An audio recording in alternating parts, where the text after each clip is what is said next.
आइए अब भारत जापान रिश्तों की बात करें तो नई दिल्ली में रक्षा मंत्री राजनाथ सिंह और जापान के रक्षा मंत्री शिंजिरो कोइजुमी के बीच द्विपक्षीय बैठक हुई है और बैठक के दौरान भारत जापान के बीच रक्षा सहयोग को और मजबूत करने पर चर्चा हुई। साथ ही हिंद प्रशांत क्षेत्र में स्थिरता, नियम आधारित व्यवस्था, समुद्री सुरक्षा और रक्षा सहयोग को लेकर मंथन हुआ। रक्षा मंत्री राजनाथ सिंह ने जापान के कुमामोटो क्षेत्र में आए विनाशकारी भूकंप पर संवेदना जताई।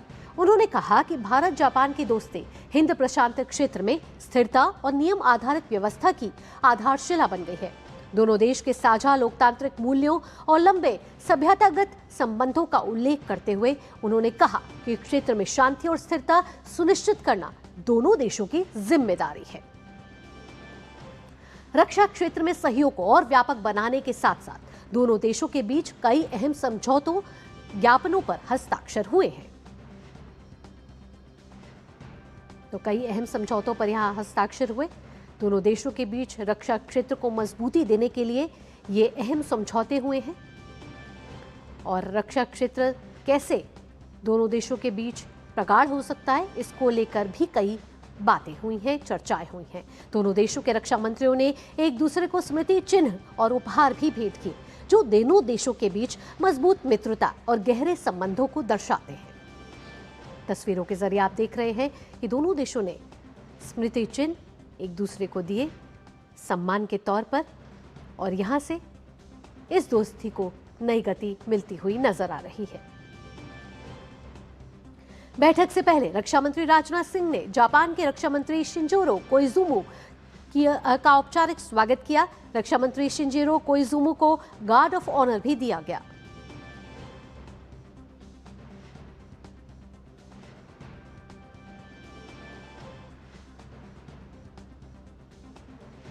यहां जापान के रक्षा मंत्री शिंजिरो कोइजुमी को गार्ड ऑफ ऑनर दिया गया। ये तस्वीरें गार्ड ऑफ ऑनर की और दोनों देशों के रक्षा मंत्रियों के बीच द्विपक्षीय बैठक हुई है।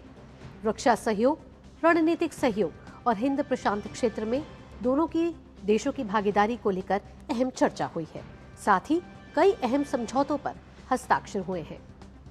तो दोनों देशों के बीच रक्षा सहयोग को यहां से एक नई गति मिलती हुई नजर आ रही है और भारत जापान संबंधों का ये एक नया अध्याय देखने को मिल रहा है। हमने देखा था कि पिछले कुछ दिनों पहले भारत में जापान के प्रधानमंत्री भी आए थे और उसके बाद इसी कड़ी को आगे बढ़ाते हुए जापान के रक्षा मंत्री इस समय भारत की यात्रा पर हैं, जहां दोनों रक्षा मंत्रियों के बीच द्विपक्षीय वार्ता हुई है।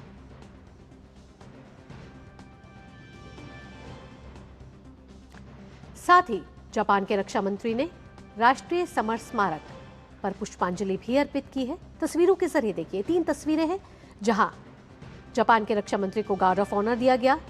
दोनों देशों के प्रतिनिधिमंडल मौजूद रहे। नई दिल्ली के मानेकशॉ सेंटर में भारत और जापान के रक्षा मंत्री के बीच द्विपक्षीय वार्ता आयोजित की गई, जहां कई समझौतों पर हस्ताक्षर हुए हैं। रक्षा सहयोग को यहां नया आयाम मिल रहा है। इसके साथ जापान के रक्षा मंत्री राष्ट्रीय समर स्मारक भी पहुंचे और वहां उन्होंने शहीदों को श्रद्धा सुमन और श्रद्धांजलि अर्पित की। और इस समय हमारे संवाददाता विशाल बैरिस्टो ज्यादा जानकारी के साथ जुड़ चुके हैं। विशाल का रुख करते हैं। विशाल, भारत जापान के रिश्तों की बात की जाए तो यह रक्षा क्षेत्र को एक नई गति मिलती हुई नजर आई। कई समझौतों पर हस्ताक्षर हुए हैं। कौन कौन से वो समझौते हैं, किन किन क्षेत्र, रक्षा क्षेत्र में बात करें, किस आयाम में यहाँ जो दोनों देशों की जो दोस्ती है उसको मजबूती मिलती हुई नजर आ रही है? देखिए भावना, जो रक्षा क्षेत्र में जो समझौते हुए हैं उसके डिटेल्स के लिए थोड़ा सा इंतजार करना पड़ेगा, लेकिन मैं आपको ये ज़रूर बता दूं कि आज की जो मीटिंग है ये बहुत इंपॉर्टेंट है। वो इसलिए क्योंकि एक स्टेपिंग स्टोन है। नवंबर में 2+2 डिफेंस मिनिस्टर्स और एक्सटर्नल अफेयर्स मिनिस्टर्स दोनों देशों के बीच में जो मीटिंग होने वाली है उसके लिए ये स्टेपिंग स्टोन है। हाल ही में प्रधानमंत्री ने एनुअल समिट में जापान के प्रधानमंत्री से मुलाकात की और उसके बाद ये जो मीटिंग है दोनों देशों के बीच में डिफेंस कोऑपरेशन को लेकर बहुत इंपॉर्टेंट मानी जा रही है। और ख़ास तौर से इसलिए क्योंकि जापान और इंडिया अब को प्रोडक्शन कर रहे हैं और जो भारत इलेक्ट्रॉनिक्स लिमिटेड है वो एक ऐसा स्टेल्थ रेडियो कम्युनिकेशन बना रहा है जिसको भारत 2030 तक अपने नौसेना में लागू कर देगा, नौसेना के लिए वो बन रहा है। और इसके साथ ही ये जो हमारा डिफेंस प्रोडक्शन है, वो हमारे को प्रोडक्शन जो है वो मेक इन इंडिया कैंपेन को और मजबूत करेगा। और जापान ने टेक्नोलॉजी ट्रांसफ़र के लिए भी अपनी सहमति जता दी है। इसके साथ ही मैं आपको बता दूं, ये जो पूरी मीटिंग हो रही है या नवंबर में जो मीटिंग होने वाली है, उसका पूरा फोकस है इंडो पैसिफिक रीजन।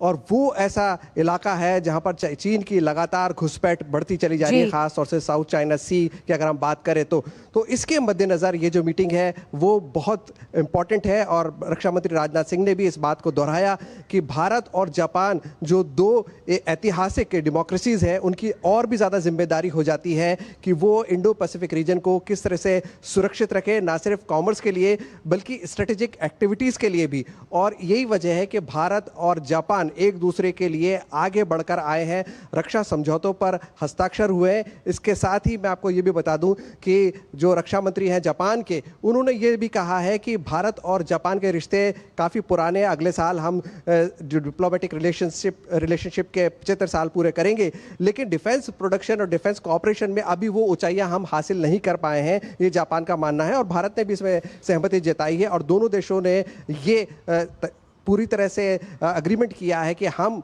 तेजी से आगे बढ़ेंगे डिफेंस कोऑपरेशन को लेकर और इंडो पैसिफिक रीजन को हम पूरी तरह से सेफ बनाएंगे। भावना, समुद्री क्षेत्र में देखें, लगातार हम देख रहे हैं कई तरीके की क्या कहें इनसिक्योरिटीज जो है वो सामने देखने को मिल रही हैं। और साथ ही साथ हम देख रहे हैं कि यहाँ भारत और जापान दोनों मिलकर साथ काम करना चाहते हैं। कैसे समुद्री सुरक्षा में सहयोग यहाँ स्थापित करते हुए नजर आ रहे हैं विशाल यहाँ पर भारत और जापान? भावना, बिल्कुल ये बात मैं आपको बता दूं कि ये जो 2 दिवसीय दौरा है, ये मेड-इन विजिट है हालांकि जापान के रक्षा मंत्री की, लेकिन कल उन्होंने हमारे वेस्टर्न नेवल कमांड का दौरा किया और वो भारतीय वायुसेना के जहाज़ में उड़कर वहाँ गए। उनके साथ हमारे नौसेना अध्यक्ष थे और उन्होंने इस बात को कहा कि मैंने INS चेन्नई को देखा और मैंने ये भी देखा कि भारत कितनी तेज़ी से आत्मनिर्भर हो रहा है रक्षा के क्षेत्र में। लेकिन इसके साथ ही दोनों देश मरीन जो हमारी लाइंस हैं, जो हमारी लिमिट्स हैं, उसमें एक दूसरे की कोऑपरेशन को और ज़्यादा चाहते हैं। हम सब जानते हैं कि जापान एक नेवल पावर है और भारत चाहता है कि जापानीज टेक्नोलॉजी को मेक इन इंडिया के तहत कैसे आगे बढ़ाया जाए। और यही वजह है कि जिस मैंने आपको स्टेल्थ कम्युनिकेशन की बात की, जो रेडियो सिस्टम है हमारा जापान के साथ मिलकर जो हम बना रहे हैं, उसको 2030 तक भारतीय नौसेना में लागू कर दिया जाएगा। और ये एक शुरुआत होगी। रक्षा मंत्री राजनाथ सिंह ने इंडस्ट्रियल को प्रोडक्शन की भी बात की और इसकी वजह से जो भारत और जापान के बीच में जो करार हुए हैं या आगे जो डिफेंस और को प्रोडक्शन होंगे, उसमें हमारे MSMEs और स्टार्टअप्स के लिए एक बहुत बड़ी अपॉर्चुनिटी होगी और उनके जरिए बहुत ज़्यादा एम्प्लॉयमेंट जनरेशन भी होगा। तो दोनों देश जो अगले साल अपनी डिप्लोमेटिक रिलेशनशिप के 75 साल मना रहे हैं और करीब आ रहे हैं। और सबसे इंपॉर्टेंट बात यह है कि ये साल ख़त्म होने से पहले यानी कि नवंबर में 2+2 इंपॉर्टेंट बायलैटरल होंगे अब हमारे defence minister plus external affairs ministers के बीच में। तो वो एक बहुत बड़ी अपॉर्चुनिटी होगी दोनों देशों को एक फाइनल स्टेप आगे लेने के लिए। रक्षा मंत्री राजनाथ सिंह ने कहा कि ये जो हमारी मीटिंग है ना सिर्फ स्ट्रैटेजिक इंपॉर्टेंस है इसकी, बल्कि हमारे दोनों देशों के जो डिफेंस के रिश्ते हैं, जो आपसी रिश्ते हैं, उनके लिए फ्यूचर में एक ब्लूप्रिंट तैयार करेगी। बिल्कुल, सामरिक लिहाज से भी दोनों देशों के रिश्ते बहुत महत्वपूर्ण माने जा रहे हैं। और पिछले कुछ दिनों पहले हमने देखा था कि जापान के प्रधानमंत्री भी भारत यात्रा पे थे और उसी कड़ी को आगे बढ़ाते हुए जापान के रक्षा मंत्री भारत यात्रा पर आए हैं। और देखे जा रहा है कि नवंबर में एक और मीटिंग जो है वो आयोजित होगी। तो जिस तरीके से हम देख रहे हैं कि भारत और जापान के रिश्ते यहाँ मजबूत होते नजर आ रहे हैं, फिर चाहे वो बिजनेस के लिहाज से हो, रक्षा क्षेत्र के लिहाज से हो, तमाम क्षेत्रों पर यहाँ काम होता हुआ नजर आ रहा है। विशाल, तमाम जानकारियों के साथ यहाँ आपका बहुत बहुत धन्यवाद।